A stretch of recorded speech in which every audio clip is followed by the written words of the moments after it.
Okay, we'll give everyone a couple more minutes to join, but we're just about ready to get started.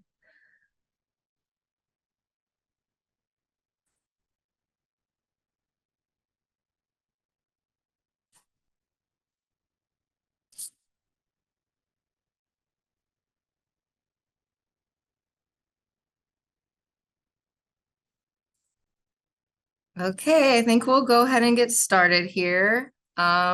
Like to say hi, everyone, and thank you so much for joining the webinar, Safeguarding Company Data. We're so happy you're here. Thank you for joining. Just a couple of housekeeping items. For the smoothest webinar possible, all the attendees have been muted. And although the chat functions are available, please use the Q&A button at the top of your screen to ask and submit questions at any point throughout the webinar. If you have additional questions after the webinar, you can email me at marketing@pbscompany.com, and we'll go ahead and flash that email address at the end for you, just in case you don't have a pen and paper handy. All right, and then with that, let's go ahead and meet our panelists. We have Patrick McGowan. He is a senior account executive with Huntress. Matthew Kilchenstein. He is the sales engineer for Huntress. We have Ruben Castano. He is the head of cybersecurity for Preferred Business Systems. And my name is Megan. I am the marketing manager here at Preferred Business Systems, and your host for the webinar today. Okay, let's go ahead and look at our agenda. We already got the introductions out of the way, but next we will cover major and minor cyber attacks, sort of what happened in the aftermath of those, protecting our clients with AI and people. And we will go into the software and techniques we use to protect our clients across the board. And then Matt will go ahead and give us a look into the Huntress platform, and then we'll finish everything off with a Q&A afterwards. All righty, let's go ahead and get into the cyber attack headlines. This one was a big one that happened last year, around September 13th. So I'll just go over what happened for those that may not know, and we'll talk with our specialist. So starting off around September 13th, not too far away from Labor Day, MGM Resorts International, which is a $13 billion hotel and casino chain, confirmed it was experiencing a cyber security problem by an unauthorized party. The hackers later self-identified as Scattered Spider, Black Cat, or Alf V. They were able to impersonate an MGM employee using phishing and LinkedIn to socially engineer their way past the MGM IT help desk and gain administrator privileges to the MGM's cloud environments. From there, they access names, passwords, driver's license, passports. They were able to disrupt the hotel keys, the reservation systems, and more or less the entire gaming floor, and experienced a loss of revenue due to downtime, right? If your slot machines aren't working and your gaming floor is disrupted, you are not making money. So I know that we have, some non-technical people attending today. So Ruben, if you could just really quickly go over what is social engineering, and also if you can touch on what is ransomware. So social engineering is when a hacker, another human, tries to manipulate another individual to divulge confidential information. As you know, there's spam emails. They try to retrieve passwords from them. There are text messages that go out to try to get them to give them money through a gift card. In this specific case, it was the help desk. Somebody went through LinkedIn. The hacker went through LinkedIn, found an employee, and acted as that employee to then social engineer the help desk for MGM. Just through that, they were able to get a password. So it's just a person impersonating an employee of some company to retrieve information. As for ransomware, It is when your files, so this is when they're already in the network, they've already gotten access, they deploy ransomware. Ransomware is when a file gets encrypted and becomes inaccessible. When it becomes inaccessible, you can't do anything. You can't open any of your files, you can't open your financials, any of the sort, any documents with any personal information. It all just becomes unaccessible. And when you open this, the ransomware, the hacker usually deploys a notepad file that will say, hey, we're Scattered Spider for this instance. We've encrypted your files. Give us $1,000 and we'll decrypt them. We'll give you the decryption key, or pay it, or don't pay it out, and then that's it. You have to resort to other actions to get your files back. Right. And social engineering is one of the prime ways that people get hacked these days. Would you agree? Absolutely. The human element is the most vulnerable factor at any company. So that is the most targeted attack surface that hackers try to maneuver and take advantage of. And that's through social engineering. Sure. Seems like we may have is Matt having a couple of technical difficulties, Patrick? Yeah, I guess our IT team hit him with a zero notice reboot, so he'll be back on shortly. Okay, sure. Is there anything you wanted to add to the MGM, event? Yeah, I mean, just and we're going to talk about some smaller scale, sort of small and medium business, and folks who are a little less it's more difficult to recover, financially, for small businesses. A company like MGM, while this is massively disruptive and embarrassing, they ultimately do have the resources in line, with cyber liability insurance, reinsurers sitting behind those cyber, the carriers of those policies, and so from a financial perspective, we all know that a casino is a bit of a license to print money. I don't live too far from Nevada, and they're going to be just fine. But a lot of what we'll talk about today is kind of how Huntress and PBS use technology to get to the bottom of some of these, and sit behind that human element, and use kind of contextual analysis to determine when these types of things are happening. Yeah, well, that's super important.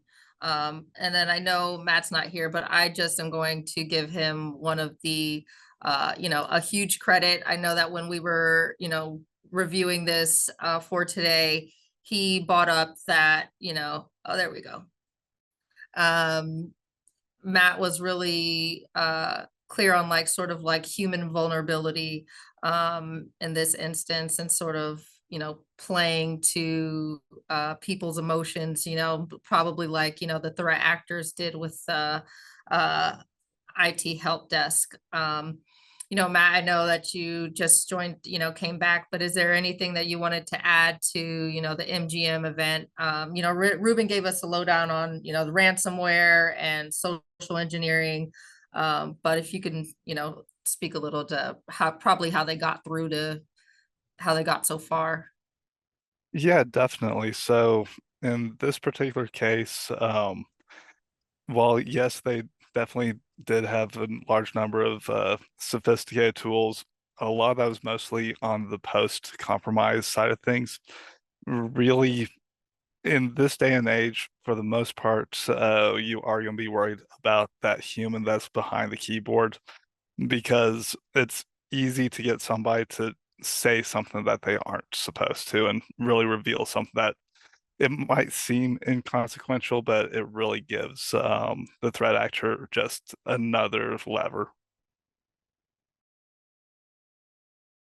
Yeah, absolutely. I not so proudly, but I know that sometimes when I'm in a rush and someone's looking for someone else, I'm actually I'm like, well, let me just give you their cell phone number or something like that. And when I thought about it, I thought, oh my goodness, like they could, now that they have their cell phone number, right? Like something as easy as that, then they can do something with and get more information out of whoever they are looking for. Exactly. Okay, so let's go ahead and talk about our next headline, which just happened in February of this year, which was Change Healthcare System. For those of you that don't know, Change Healthcare provides software and payment revenue management system that helps facilitate transactions between healthcare providers and major insurance companies. And not so surprisingly, Black Cat Alfie was able to breach Change Healthcare and use ransomware and really leverage that to threaten to publish patient info until a ransom was paid. This was a huge attack. It affected over 2/3 of the United States hospitals. It's actually, people are still experiencing effects of that. I think the last article I read was something around like March 28th or something like that. So, or March 27th. They are still in recovery mode. A lot of those small to medium-sized pharmaceuticals. So, the Change Black Cat or Alfie was able to breach Change Healthcare, deploy ransomware, hold systems hostage, and it affected pipelines, prescription databases, bill pay, insurance claims. And I was really surprised to see that even payrolls were affected by this data breach. Matt, what are your thoughts and observations on, sort of what happened here? Yeah, definitely. So in this particular case, you really saw what happened whenever that large company does take a hit. And while, yes, they are able to adequately sustain that hit, it's going to be those smaller downstream businesses and that support network that really is affected in the long run. Really, it's something that no matter where you're at, you have to pay attention to where your information is being stored, as well as making sure that you do have redundancies in place should a massive attack like this occur. Just because while you may be able to weather it, the folks that you support may not be able to. Right. So while Change Healthcare is able to sort of mitigate that, as just like MGM, where they're billion-dollar organizations. It's really the small pharmacies that are continuing to and clinics that continue to feel this impact. They're not as heavily backed or insured. And I read that they're relying on the reimbursement cash flow to really operate. And they are actually, some are debating if they have to close their doors or not. Obviously everyone knows that the magnitude of this attack, but it is still, a concern because, the bill collectors might not, be as, sympathize as much. Also, I read too, this is it is reported that they're paying, $22 million out to these hackers. And it is really sort of setting a dangerous precedent for the ransomware industry, I will say. Ruben, how do you feel this ransomware attack differs from the MGM attack? It differs in the way that the businesses were affected and who they're affecting. As we know, they're both very large entities that were affected. The broad scheme of hospitals, pharmacies, and practitioners were affected across the U.S. for the Change Healthcare system hack. While MGM has a chain of hotels, their bookings might have been affected, their slot machines might have been affected, but in the end, that's it's gambling. It's not the most important thing that has to occur, while on the Change Healthcare side, billing was affected. Uh, as you mentioned, the practitioners had to go into their reserves. They almost closed their doors. They had to use their tax reserves apparently to keep afloat. Uh, this also affected the clients of those practitioners, because then now when the bills do get paid out or sent out, the clients, us as people, insurance users, would have to pay possibly 5 bills at a time, do who knows when, because the practitioners need to get paid so they can stay afloat, so that we still have doctors in play, and you know so we can get healthcare. Um, yeah, so that's the biggest thing there. Absolutely. I read somewhere that, well, number one, I believe it's the American Hospital Association or American Healthcare Association. Sorry for butchering that. This was one of the most significant attack to hit the healthcare industry. As far as they know, and it's having huge consequences. Again, doctors can't check patients' eligibility for certain medications. Like I said, it's still going on, some 3 weeks later. Yeah, it was a big one. It's just like shows how prominent and frequent these attacks are happening. Uh, and then while MGM happened on a national level, and Change Healthcare started out as a national and has like sort of trickled down into the small family-owned pharmacies. We'll look at one that is a little closer to home for us. So also happened this year, late January, right after, the holiday break, is, New Jersey school system on January 29th, I believe, around January 30th. Freehold School District in New Jersey was forced to close the following Monday after those officials said that they were experiencing a cybersecurity incident. And the school district didn't disclose too much information around the attack, but it is believed that it started, possibly started as a phishing attack and turned into ransomware, in which they were able to, again, gain access to network systems. They, over 3,500 students were affected by this. It wasn't just one school, it was all the schools in the school district. Related activities, all the after school programs after that, because they really had to like shut down and deal with the incident when it occurred. And, not just systems, it doesn't just happen in the cloud, not just in the cloud, it's affecting emails, class schedules, student laptops, like, so the physical devices themselves are hijacked, and then obviously some type of attendance taking software. So Ruben, I'll start with you. Why would a threat actor want to target a school, do you believe? So usually, I mean, they are the low-hanging fruit. They are less staffed. They're understaffed usually.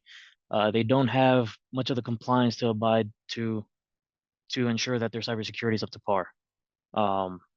Their attack surface has also become a lot larger. As you mentioned, there's school devices. Students are using laptops and Chromebooks nowadays, so they are also a lot easier to compromise too, with students dealing with emails more so than they used to. Um, they basically are a little easier to compromise, as they are less staffed, and yeah. And really adding on to that, folks are understaffed, they're tired, they are typically going to let their guard down more frequently. So that's really where having some form of user-based detection really makes sense. That way, should somebody get that MFA bomb or somebody gets their credentials phished, you can see those credentials being used maliciously. And that's not to say that these schools are less theft on purpose. It requires a lot of money to, prepare for a cyber attack and have the proper defenses in place. There was funding now just sent out for New Jersey government type schools and businesses for $17 million or so to help better defend against these incoming attacks. Now that it's already happened, but for future attacks and future recovery. Yeah, and looking at these last two as well, we've observed increases in attacks against these types of entities, hospital systems, school districts. Again, as Ruben was saying, because of the comparative ease occasionally of getting access to some of these types of companies. The unfortunate thing is, if you go back several years, there was a little bit of, maybe you call it honor among thieves. There were certain types of businesses that were kind of off limits, even for ransomware groups, and that increasingly seems to be no longer the case. They are businesses are becoming better defended through new tools being available, and just overall the knowledge of cybersecurity being more widespread. And unfortunately, that means that the business of cybercrime is having to go to those softer targets. Right. Thanks for saying that, Patrick. I was just going to add too that I'm not, this happened last year. Our governor signed a law into place where agencies and other organizations like schools, they have to report cyber attacks to the Homeland Security Office. And while we know that's not, a perfect system, I was wondering, like, do you think a law like that is necessary, where people are required to report cyber attacks? Definitely.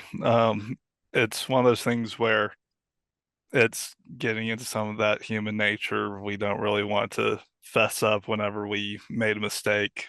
So that type of reporting, while yes, it's embarrassing in the moment, it's really going to help everyone as things come along.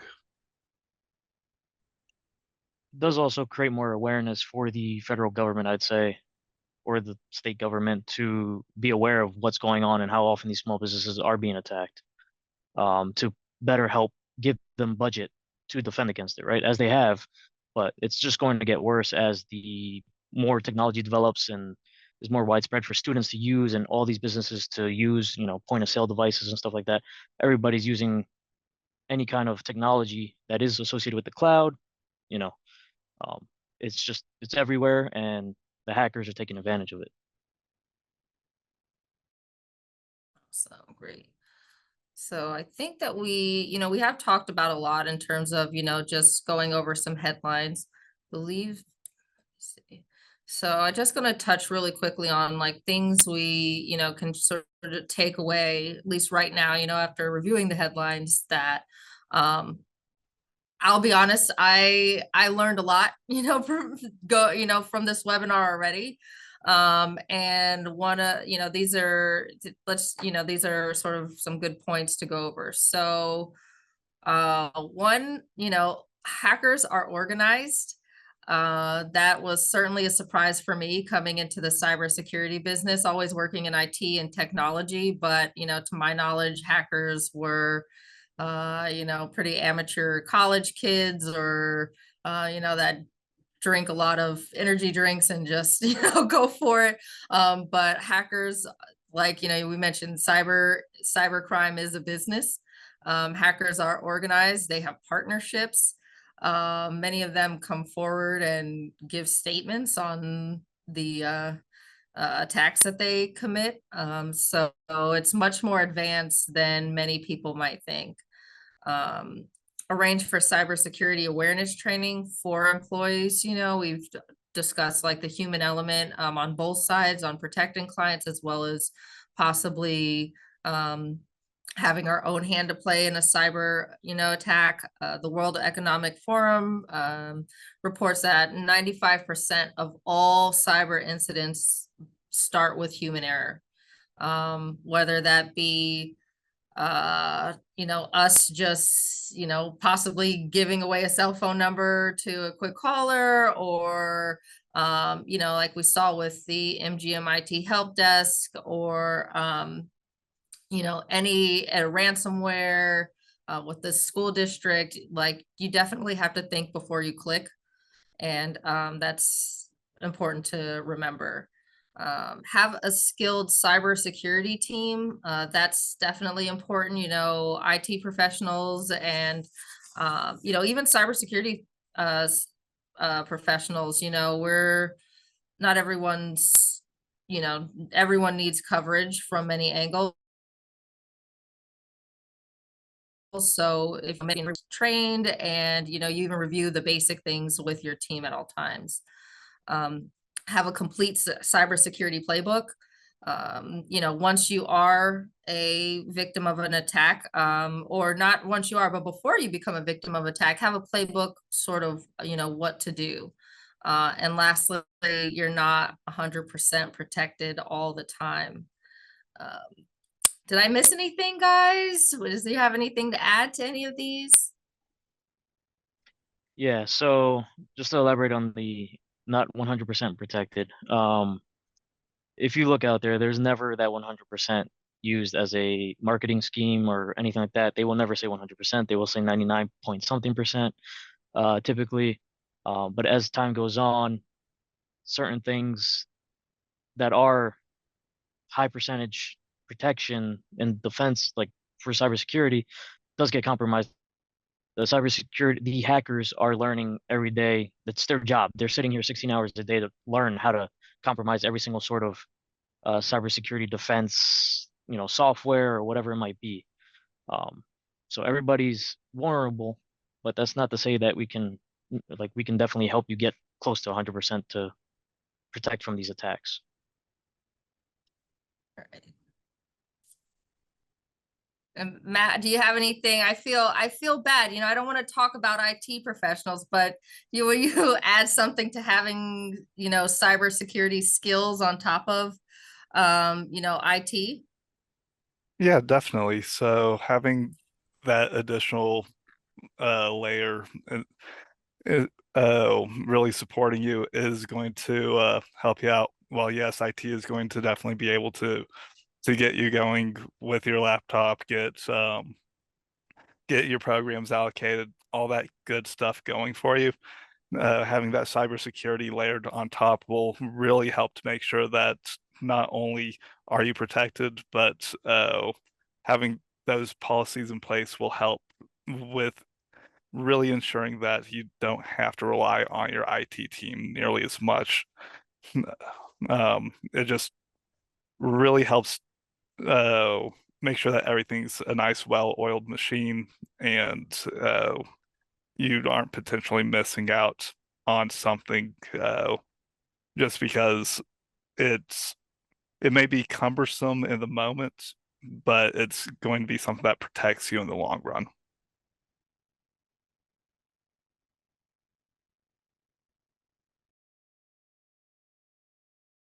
Right. Does anyone maybe want to just talk about briefly, maybe like having a cybersecurity playbook, right? Like knowing what to do in the event that you are actually being hacked.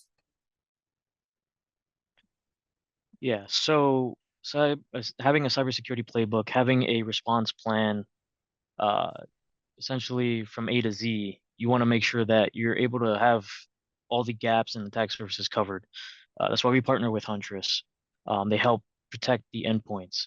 But then in the case that something does get compromised, you should realize to have a team that will help you respond to that incident, take action, isolate a machine, or if it did get through, then you need to figure out how to recover any data that was lost. Having a security playbook just to be ready when something happens is key to most companies. Sure, like MGM had some sort of playbook that they had to follow when something happened, right? They do tabletop exercises all the time. These larger companies, they practice for smaller companies, not so much, but that's why we come into play and try to help with that. Awesome. Okay, so let's talk a little bit more about, the tools and the tools we use and the people that help us use those tools for better protection. So, these are some of our top tools that we use when we're protecting clients before an attack. The stack that we use is definitely preventative. But if, Ruben, if you could speak on, the tools we have here. Yeah, so one of our partners is Iron Scales. It's a AI-based spam filter, which helps protect against social engineering. As mentioned, everybody uses emails, so this helps us cover that layer. The way it helps us cover that layer is by a report phishing button. That if anybody sees a spam email, they can report phishing. It'll pull it out of everybody's mailbox. Then Iron Scales, this is where the AI comes in. It will learn what's in that body of that email, from the text to the links, from the sender, and kind of put that in its system to kind of protect you from future emails that are similar to that. And then we also use Huntress as well, which is a next generation EDR to help detect and respond to potential attacks like malware and ransomware. So if you want to go to the next slide, Matt can chime in. Definitely.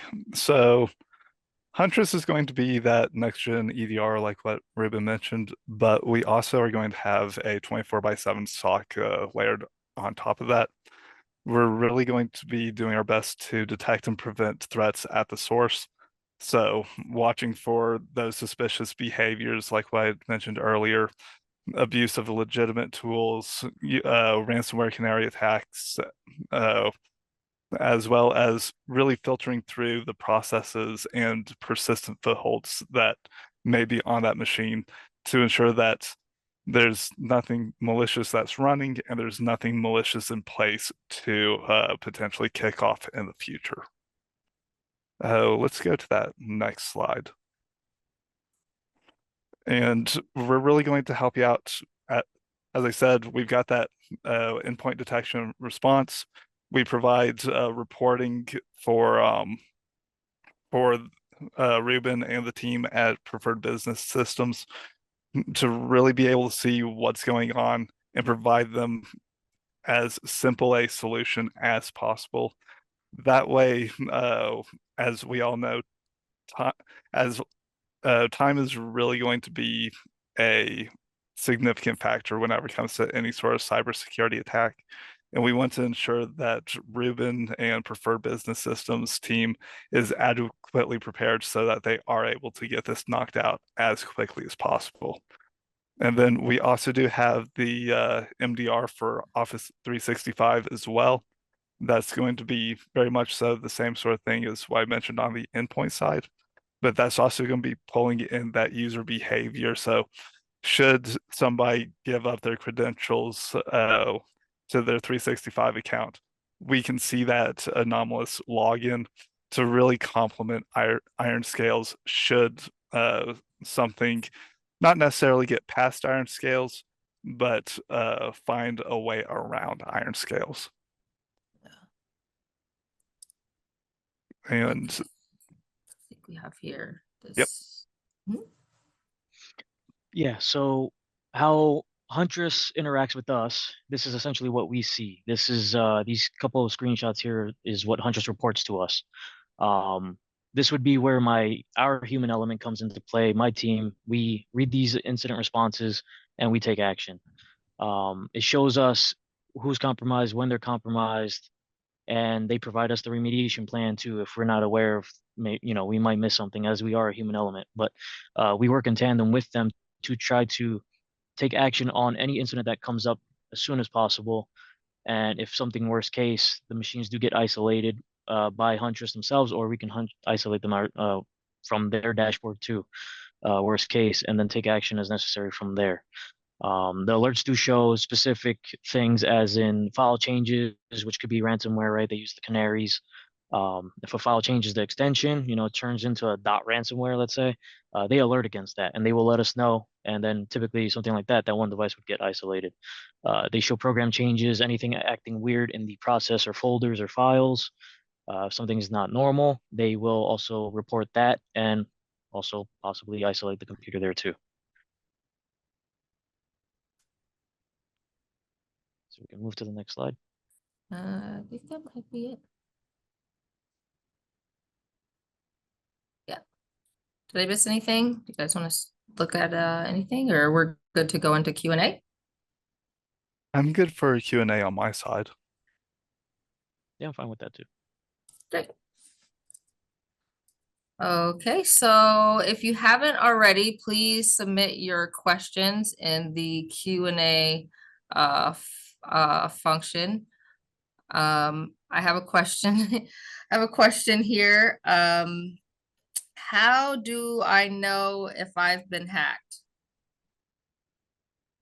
Who wants to take that one? How do you know when you've been hacked? That's a complex question, I really do have to say. So there's going to be a number of different ways that you can tell if you've been hacked. One of the, honestly, nowadays, so long as you're keeping up, following with Ruben and Preferred Systems recommendations on updates, things like that, you shouldn't really have to worry too much about like the old school hackers were in the mainframe type stuff. Really just ensuring that you are downloading things from the proper sources. You aren't just downloading random documents, random PDFs from online, and really double checking with tools like Have I Been Pwned or other like dark web scanning tools to make sure that your credentials are not compromised. That'd really be where I would be looking at proactively to make sure that you are not currently hacked. Yeah, Yeah, so I would, oh, sorry. go ahead. No, go ahead, Patrick. Go ahead. Yeah, I would add to that. There's kind of an old, at this point, it's a kind of an old adage in the cybersecurity space that you need to be right all the time, and a hacker only needs to be right once in order to gain access to your systems. I would say that that's when you look at something along like how Huntress and PBS partner together, and the importance of a layered security approach. Like they have Iron Scales, which is kind of more of an AI based tool that's looking at things in real time. And then behind that tool, you have Huntress MDR for Microsoft 365. And they're actually, we don't really like that using that phrase anymore, because there are actually many tripwires built into the security approach that PBS and Huntress are using for their customers and our customers today. So it's while these are things that you need to be aware of, there are many kind of points in the what we call the attack chain, where Huntress and PBS can actually detect that something is going on. So maybe a savvy threat actor was able to establish some level of access initially that went undetected, but the next thing that they do is detected. So it's really not true that they need to be right just one time. A hacker who's going up against a business that's protected by PBS and Huntress actually has to be right multiple times in a row. They have to make the right moves in order to avoid detection. And when you have these tools in place, it's a lot harder to do that than it used to be with kind of some basic cybersecurity tools. I guess to add to that quickly, if all that were to fail and the computers were to be hacked, their emails were to be hacked, there used to be the old DOS prompts that would pop up and spam your screen and stuff like that. which doesn't happen typically anymore. The black screen with white text. For email side of things, if you're seeing that you're getting a lot of bounce backs randomly because you've been compromised, the hacker sending out emails, or a client even tells you they received something funny that came from your email. Um, Computers also can not boot up anymore. They'll get a blue screen and just never boot up again, which could be a hardware thing, but sometimes there is a hacker that may have brought that down. Or something as simple as a hacker being on your computer and the mouse is moving by itself. Those are all ways, in the end that you don't want to see, which, Huntress helps protect against, Iron Skills helps protect against, but if for whatever reason those fail. And I did want to just look at Brian's question there in the chat. Does the O365 MDR help alleviate the EDR threats? I would say that generally speaking, they're kind of separate. The types of hacks that you might kind of very sophisticated, many steps. Hackers are using open source software and things to access your system and do bad things. Those types of attacks have they've gotten perhaps the lion's share of the engineering resources from the cybersecurity companies over the last 10 years.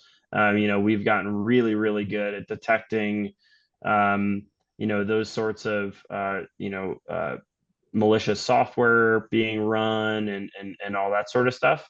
The 365 MDR is we're in certain ways we're kind of playing catch up to the hackers who are shifting their tactics because there are so many tools that are deployed that are really good at detecting those kinds of things. Again, just like I mentioned with healthcare and schools earlier, the hackers are always going to go to the point of least resistance. They're going to go find soft targets, and the human is always the softest target. They can trick you into doing something. They'll often look for with that access. They'll often look for payment information. They'll try to compromise somebody in accounts payable and try to get an invoice paid to a bogus bank account. Those are the sorts of things that are they have less to do with us detecting the use of malicious software and things like that, and more us detecting that looks a little bit weird. That doesn't look like the behavior that we have seen of that user in the past as it pertains to their email account. Right. Sorry, I didn't mean to cut you off No, there, Pat. by all means. So really adding on to that, well, theoretically, yes, having the Office 365 MDR could help alleviate EDR threats. I'd have to say it's really such an edge case right now, where, as what Pat was mentioning, they would more so be complementing each other based off of having two different data streams, potentially to correlate a user and their endpoint. But as of right now, in terms of directly alleviating those EDR threats, it'd more so be by preventing a threat actor access to like a OneDrive or something like that, where they could maliciously put a file into OneDrive and then have that dropped onto the machine. Getting kind of edge casey there, though. And I know that we have a couple of questions, both from the anonymous attendee as well as Catherine. But for Brian, just the first thing that you should do, if you feel like something's wrong, I'm sure Ruben and PBS, y'all would be more than happy to take a real quick phone call, see what's up. Yes, for sure. Definitely. Yeah, I would say similar to Catherine. Right. Similar answer to Catherine there. I would say, if somebody is attempting to compromise your account via some phishing email, it's likely or possible that they are attempting a similar attack on colleagues of yours. And so, if you block a sender or report a sender, that's a good thing to do. But it's always good to talk about cybersecurity both within the office, and also, of course, letting PBS know that you feel that something suspicious is going on. Yeah, They so can there, take more wider action. yeah, through our software that we do use, a fake file could be stripped from the email as it comes in, depending on the file. The report phishing would be sufficient to then pull that email out and not be accessible to anybody for it to be clicked on. So uh, I would say yes, that could prevent infiltration into the system. Right. And so for anybody who might have missed Catherine's question, it was if I block or report a sender that I know to be someone trying to hack by sending a fake file, is that sufficient to prevent infiltration into my system? I believe the answer is mostly no, right? I mean, for you, it might be, but also at a company level, like, our panelists said, like if they are targeting you, the chances are that they might have, everyone's sort of format of their email, and you think that you might just be the one that got it, but there is everybody else might have gotten it. So that's why one of our favorite tools in house is the report phishing button, because if it is deemed a threat, it will remove it from everybody's inbox almost immediately, and then our cybersecurity team can take a look at it. Our cybersecurity team can take a look at it and evaluate it. It might not be malicious, but chances are that it very well could be. And I have seen that personally, so that people will try and get hack or send a malicious file very easily, or socially engineer one of our coworkers. We're not exempt. It has certainly, they have tried, and they have, we want to say they failed, for sure. So, it's always good to involve, someone, in IT immediately if you think you are being hacked. Okay, so I will briefly touch on, I think that we have a student in the room. Someone asked what skills should they add to their resume to possibly get them into cybersecurity. I would like to phrase that.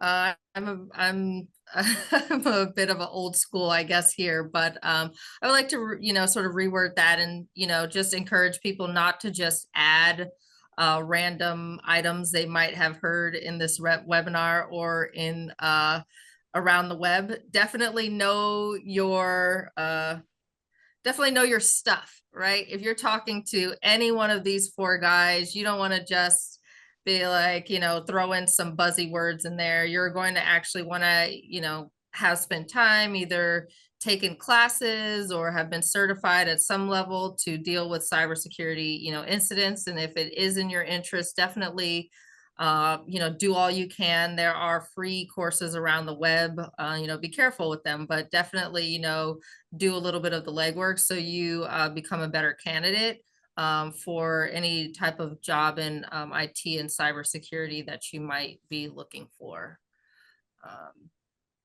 And then Biggest thing I would say on my side for that one is have a portfolio. Don't just have the skills listed on your resume, have that portfolio where you can demonstrate those skills. I found that to be just immeasurably useful for me, especially because I'm going to be the first one to say I went more of the practical route in terms of education, certificates, both on the lighter side for me, but because I have had I have done a good deal with cloud infrastructure and I do have that portfolio.